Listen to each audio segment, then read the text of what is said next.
Hello again, friends, and welcome to another episode here on Doc G's Wine and Spirits Review. As you know, this is President's Day weekend, and this weekend, that's what we're going to do. We're going to celebrate President's Day by talking about some wine and the connection to President's Day. So, it's not generally one of the more popular holidays, but one of the things that I found in preparing for this spot was that I could kill a few birds with one stone here in this episode. I've never talked about Virginia wine, which I can do and connect to President's Day, which I'll show you as we move along. I always wanted to talk about a grape called Norton. I haven't done that for you yet. I'm going to do that today because it ties in to Virginia wine. So we got a nice little connection thing going here. So what I'd like to do today is share with you wines from Virginia and Virginia wine in general in honor of President's Day. So welcome and cheers.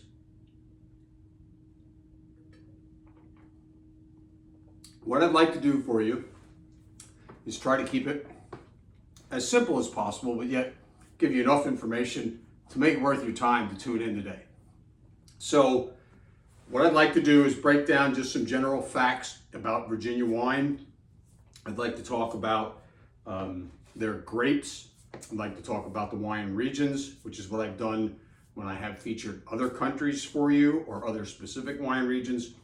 And I'd also like to break down a little bit of the historical significance, which will allow me to tie this in to President's Day, because we're going to be talking about two presidents specifically who had a major impact not only on Virginia wine, but on the wine development, I'll say, in the history of the United States of America.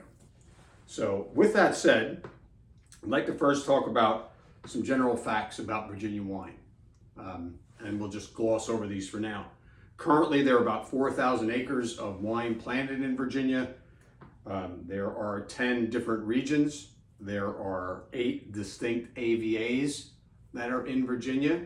And there are now in excess of 300 plus wineries. When they first started in the 1970s, rejuvenating wine growing and winemaking in Virginia, there were only a handful. Now it is the 6th largest producing wine state in the United States of America, which is rather significant. So what grapes would you find in Virginia? For those of you who haven't even thought about Virginia wine, you're going to find they have signature grapes, and those are the wines that I want to sample with you today. Their signature grapes are Cabernet Franc. I have a bottle of that. We're going to sample that. A Southern Rhone white variety called Viognier, which is in this glass, which I'm sipping. Wonderful wine. A grape called Norton, one of the, it's called America's Grape, and I'll talk all about that. I could have done just a segment on the Norton grape, but I figured I would tie it all into this today. Vidal Blanc, which I have here on the table, does very well in Virginia. And then finally, a grape called Petit Verdot, which is a red blending grape that is very popular in Bordeaux blends. And Virginia is certainly known for its share of really nice blended wines, especially reds and Bordeaux style blends. You can also, in Virginia, there's 25 different grapes or more that are actually grow very well in Virginia. Chardonnay, Sauvignon Blanc, most of the Vitis vinifera grapes grow very well in Virginia. You can get Albarino, you can get Pinot Noir, Cab Sauvignon does very good. A lot of people are, it's a warm state. Nebbiolo, the Italian grape, does very well in Virginia. Sparkling wines, a lot of the wine makers make sparkling wines coming out of Virginia. Fantastic, fantastic wines coming out of this neighbor of ours, just to the south. One of the other reasons that I feel confident talking to you about Virginia wines is I've been there in terms of wine. One of my sons actually is a resident now of Virginia, but I had been going before he was a resident there, visiting the wine regions. The Northern Virginia wine region, the Northern Virginia AVA, is only 3 hours away from here. It's even closer than going to the Finger Lakes. So I have kind of lost track of how many times we've been to wineries in Virginia. I'm going to say at least somewhere in the neighborhood of 10. I've visited probably on my own over 30 wineries myself in Virginia, and this is over the last, I would say, 10 years. So Virginia is not a secret to me. You're not going to walk in, for those of you that are PA residents, which is quite a few of you, you're not going to walk into your average PA wine and spirit shop and find a wide selection of Virginia wines. They do distribute, but they're not distributed farm-wide. But trust me, the quality of the wines in Virginia is second to none. They make some very good wines at a QPR of $20, good quality point price ratio, and then you can get some reserves and estate wines that are absolutely worth the money you might want to pay for them. So that's my history with Virginia.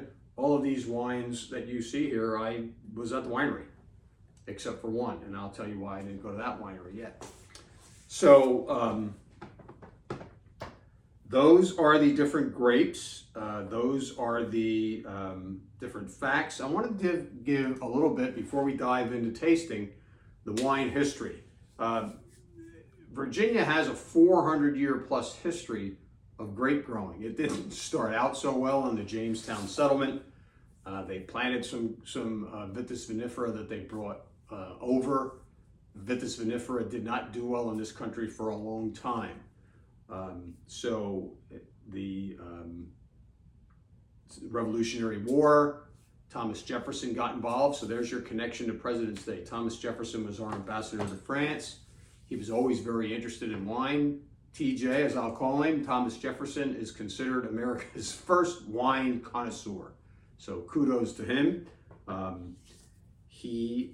George Washington and George Mason back in the day formed the Virginia Wine Company.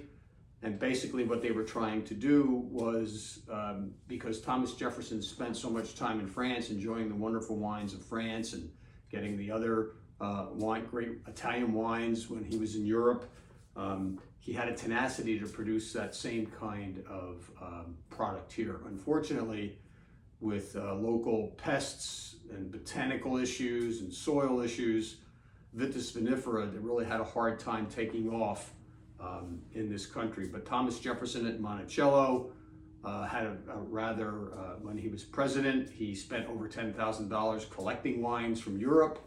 And at that time, you can imagine 10 grand, and he was elected in 1801, so he served 2 terms. So I'm sure back in the day, people might have been complaining about that. Who knows? So with Thomas Jefferson, he got the original momentum going for winemaking in Virginia. And then during that time, shortly after his presidency, there was a Dr. Daniel Norton, who took a grape called Norton, which I'm going to talk about today. If you've never heard of it, it is not Vitis vinifera. Vitis vinifera is a term for the old world wines like Chardonnay, Sauvignon Blanc, Viognier, Syrah. All of those grapes that we talk about are from the biological classification Vitis vinifera, botanical classification, if you will. I'm not an expert in that, but I know enough to talk about it. And the Norton grape is from Vitis aestivalis. It's an American-grown grape. The rootstock was here on this continent. And through the hybriding process, they developed this Norton grape, and Norton actually became, during the mid-1800s, considered to be one of the best red wine grapes in the world. There's all kinds of stories around how American rootstock saved the old vines in Europe from the phylloxera scourge that occurred, and I don't want to get into all that, but this is not a Vitis vinifera wine. And when you drink it, you can tell, but you would really not know that unless someone told you. It has a different kind of body and approach, and I'll talk about that when we sample it. So let's fast forward a little bit from Thomas Jefferson's time and the Revolutionary War, and fast forward to the Civil War, to Prohibition, to the Great Depression. Winemaking suffered in Virginia for over 100 years. And then finally, slowly, after World War II and things started to change, people started purchasing vineyards and land, and lo and behold, in the 1970s, the momentum for Virginia wine started growing again until we now have, into the turn of the century, this century, it still wasn't very big, but it has exploded over the last 20 years to the point now where there are over 300 wineries in the state of Virginia. I've been to wineries in Northern Virginia. I've been to the Shenandoah area, straight down Route 81. I've been down to the Monticello, Charlottesville area. Beautiful wine country in that part of the state.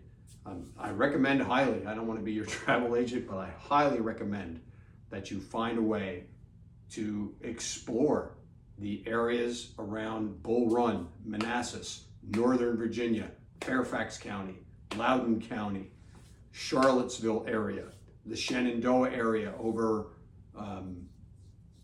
by the Route 81, the Shenandoah Parkway that you can take down. Beautiful views of the mountains in Virginia.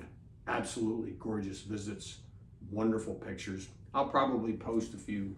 We took our group down there last in 2022 and we had a wonderful time. Some of these wines are wines that I actually bought on that last trip. So that's enough about Virginia and its background. Now it's time to sample some wine. So let me put my notes aside and we can talk about wine now.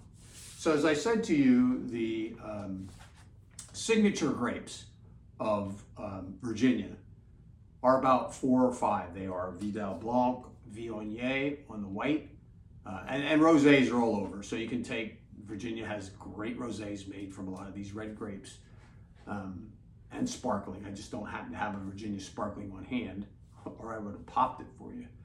But the Norton grape is Virginia's, like, that's big in Virginia. It's big in other parts of this country, but it's biggest in Virginia.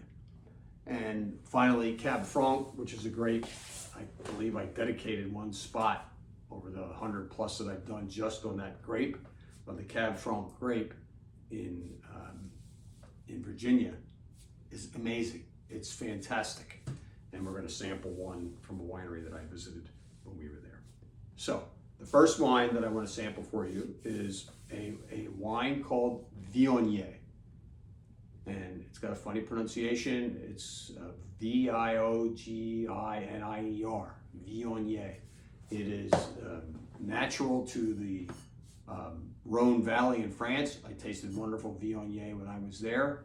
And I must tell you, Viognier is one of those wines that has a very, very aromatic, beautiful color. And you know, it kind of looks like honey, and it has a little bit of honeyed aspect to it. Very floral.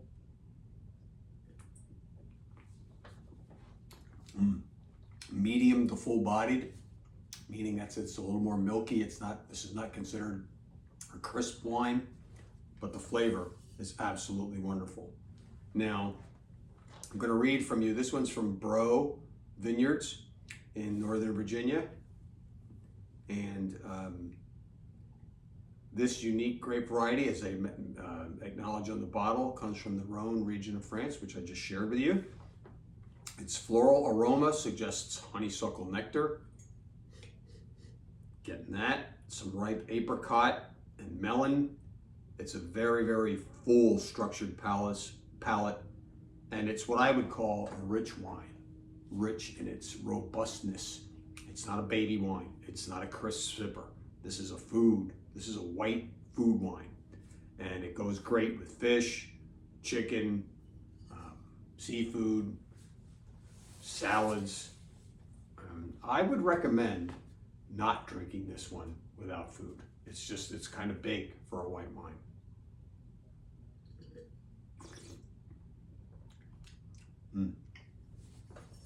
For you Chardonnay lovers, this is a wonderful alternative to those big California Chardonnays. And I would also say, if you're into white Rhone wines, a lot of the white Rhone wine blends will have some Viognier in it. So there's Bro Vineyards 2020, 14%. I told you, that's big for a white wine. That's packing a punch for a white wine. So let's move on from that one. And we're now going to go to a grape that does very well. And we were just at this vineyard in 2022. It's kind of a catchy phrase that they use here. They call this wine the cow. That was the way they kind of market their wines. But I can tell you, it's not milk. It's not wine from a cow. It is a grape called Vidal Blanc. Vidal Blanc can be served.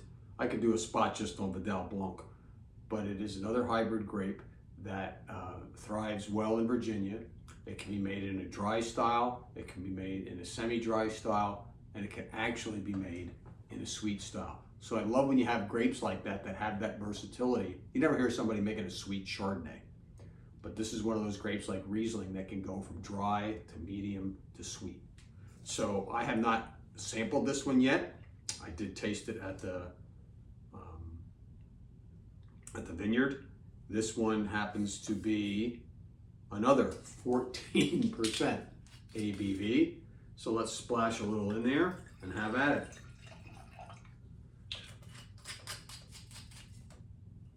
I present to you the cow Vidal Blanc. Not very aromatic.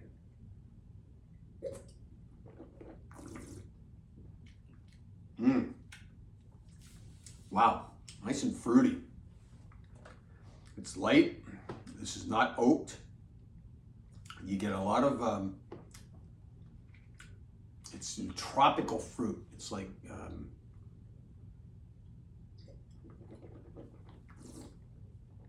pineapple. They don't say that on the back here. They say banana. I'm not getting the banana, but I'm getting a little bit of pineapple on here. It's light. It pairs well with, they say, spicy buffalo chicken. And it says with the game one. So this one is a sipper. This is a wonderful wine. I had not retried this since 2022 when I bought it. And this is a 2021. So it's already 3 years in the bottle. I don't like to leave my white wine sit more than about 3 or 4 years, so it's time to drink. So with that, let me drink again. That is very good. So let's set that one aside. I'm gonna save the Norton here for last. The next grape that does very well, one of the signature grapes that does really well in Virginia, is a grape that also does well in France, does well around the world, Cabernet Franc, which is a cross between Cabernet Sauvignon and Sauvignon Blanc. So Cabernet Franc in the Virginia climate is a little bit different than the Finger Lakes climate because the Virginia climate is a little bit warmer, a little bit longer growing season.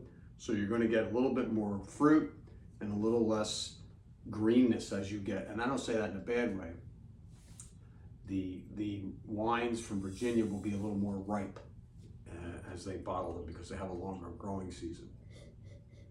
Still has that familiar cherry spice that Cabernet Franc is known for. My wife and I went to a blind taste testing where they did Cabernet Franc, and we were only two of the three people in the audience that guessed that it was Cab Franc. We are Cab Franc experts, so.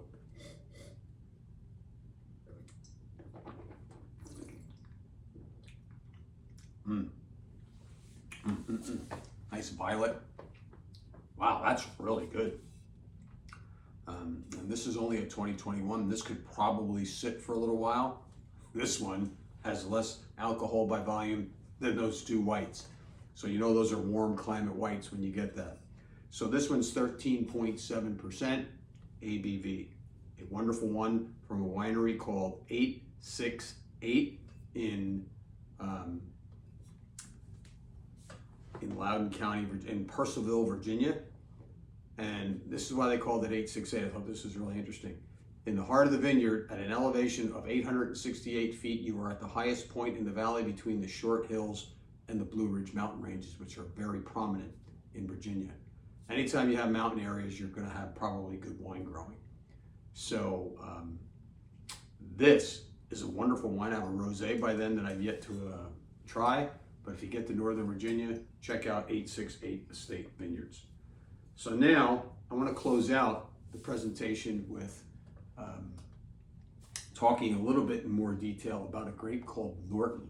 As I said to you earlier, Norton is a grape, an American grape, meaning it's not Vitis vinifera, and it is it is a big, bold, mouthful wine. If you look at I don't know if you can see it here in the camera. I can see through this one. This one's translucent. This one's ink.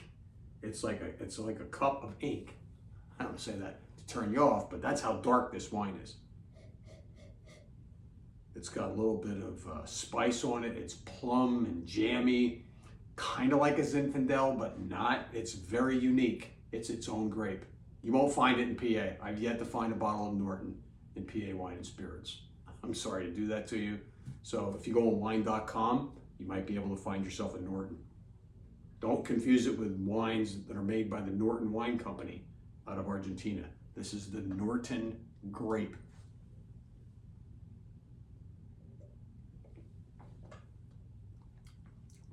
Wow.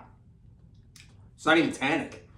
There's virtually no tannin on it, but it is big and bold and muscular. I don't usually say that about a wine. But let me talk about this one here. Paradise Springs Winery is a little winery that is near my son's home in Virginia. This place happens to be in Clifton, Virginia, which is not far from where he lives.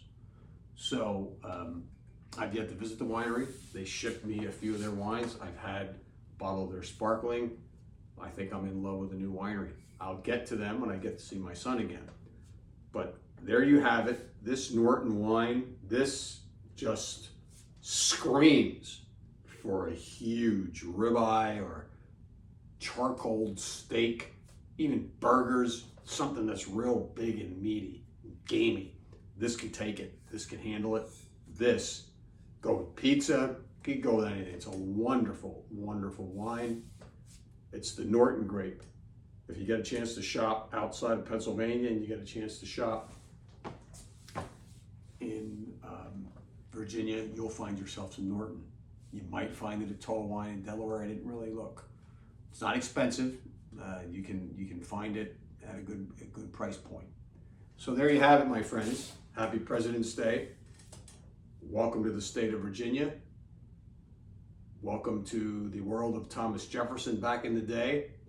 George Washington as well was in, I don't want to say cahoots, but I'll say that. The two of them were very interested in making wine an important part of the American experience as they forged our new country. So happy President's Day to you. Thank you to them for getting us off on the path we are as a country. And I think I'm going to take the white and say cheers until we meet again. Have a wonderful and safe President's Day weekend.